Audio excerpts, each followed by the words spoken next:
Have you ever dreamed of stepping into a real-life fairy tale? A place where ancient ruins whisper stories of a forgotten empire. Giant boulders are scattered like pebbles from a giant's hand, and the sunsets paint the sky in colors you've never seen before. Well, that place exists, and it's called Hampi.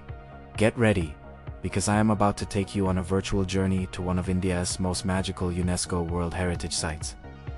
I recently spent a few days exploring this incredible landscape, and trust me, it's more than just a bunch of old stones. It's an experience. We're going to dive into everything. The jaw-dropping temple is the best spots for that perfect Instagram shot, the delicious food that will make your taste buds sing, and most importantly, how you can do it all without breaking the bank. I'll share my exact itinerary, all my travel costs, and the little secrets I discovered along the way. By the end of this video, you'll not only be adding Hampi to your bucket list, you'll be ready to pack your bags and go. So, what's the story behind this sprawling city of ruins? Let's find out. Before it was a tourist hotspot, Hampi was the glorious capital of the Vijayanagara Empire, one of the most powerful Hindu empires in Indian history. Imagine a bustling metropolis, richer than many European cities of its time, filled with magnificent palaces, bustling markets, and grand temples. For over 200 years, it thrived. But in the 16th century, it was conquered, pillaged, and abandoned. What's left today is a mesmerizing open-air museum spread over 40 square kilometers. Getting to Hampi is an adventure in itself. The nearest town with good connectivity is Hospat or Hosep. You can catch an overnight train or bus to Hospat from major cities like Bengaluru, Hyderabad, or Goa. From Hospat Junction, Hampi is just a 30-minute auto-rickshaw ride away. As you get closer, you'll start to see the iconic boulder-strewn hills that define the landscape. It feels like you're entering another world. Now, let's talk about where to stay. Hampi is divided into two main areas by the Tungabhadra River. There's the main Hampi Bazaar Sa, which is close to the major temples like the Virupaksha Temple. Then there's the other side, famously known as Hippie Island or Virupaksha Temple. Until recently, Hippie Island was the go-to spot for backpackers, with its chilled-out cafes, guest houses nestled among paddy fields, and a very relaxed vibe. Sadly, most of the establishments on Hippie Island have been demolished. However, new guest houses and cafes are popping up in the nearby villages like Sanapur, so that vibe is still alive. Just a little more spread out. I chose to stay near the Hampi Bazaar area for easy access to the main historical sites, and it was a great decision for a first-time visitor. You can find everything from budget guest houses for a few hundred rupees to more comfortable hotels. I found a cozy room for about 800 rupees a night, which was clean and comfortable. So, Day 1. After checking in and grabbing a quick breakfast, I was ready to explore. The best way to get around the main Hampi ruins is by renting a bicycle or a scooter. Bicycles are super cheap, but remember, Hampi is vast and it can get really hot. I opted for a scooter, which cost me around 400 rupees per day plus petrol. It gives you the freedom to explore at your own pace. My first stop was the heart of Hampi, the Virupaksha Temple. This is one of the oldest and most important temples here, and it's the only one that's still an active place of worship. As you walk through the massive entrance tower, or Gopuram, you're greeted by the temple elephant, Lakshmi. If you're lucky, she'll bless you with her trunk for a small offering. Inside, the intricate carvings and towering structures are just breathtaking. It's a living piece of history. From there, I headed towards the Vittala Temple complex. This is where you'll find Hampi's most iconic symbol, the Stone Chariot. You've probably seen it on postcards or even on the Indian 50 rupee note. Seeing it in person is something else. The details are incredible. It even has wheels that used to rotate. The Vittala Temple is also famous for its musical pillars. These are clusters of pillars that, when tapped gently, produce musical notes. It's an architectural marvel that still baffles experts today. After a morning of temple hopping, it was time for lunch. And let me tell you, the food in Hampi is a highlight in itself. You'll find a lot of South Indian vegetarian cuisine.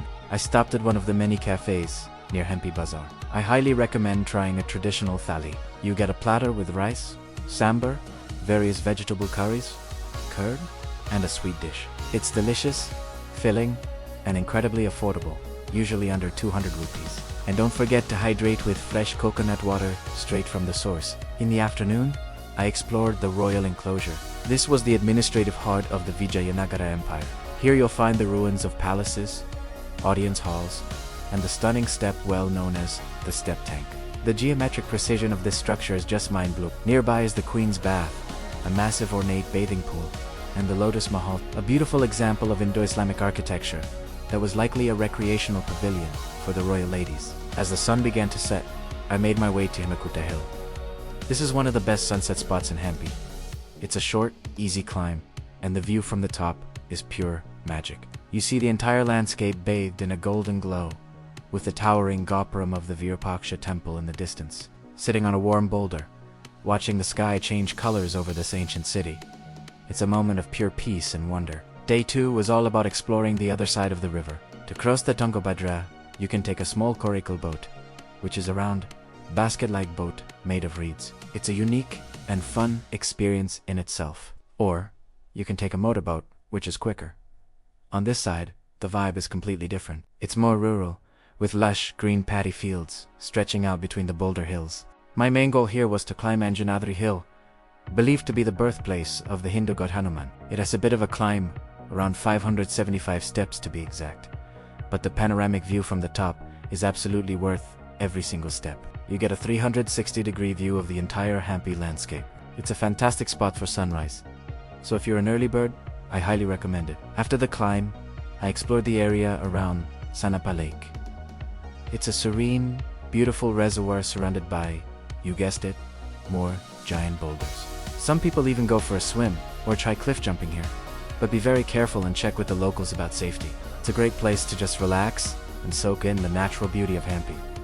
For lunch, I found a lovely little cafe with floor seating, cushions, and a super relaxed atmosphere. This is the classic hippie island experience. I had some amazing wood-fired pizza and a fresh fruit juice while lounging and chatting with other travelers. The food options here are more varied, catering to international tastes, but still very affordable. In the evening, I headed back across the river for one last Hampi sunset, this time from Atonga Hill. This is a slightly more challenging climb than Himakuta Hill, but it offers what many say is the absolute best view of Hampi, especially of the Vijayanagara Temple complex below. Watching the sun dip below the horizon from here, with the ancient city spread out before me, was an unforgettable experience. So, let's talk money. How much does a trip like this cost? You'll be surprised at how budget-friendly Hampi can be. My accommodation was 800 rupees a night. Scooter rental was 400 rupees per day. Food was incredibly cheap.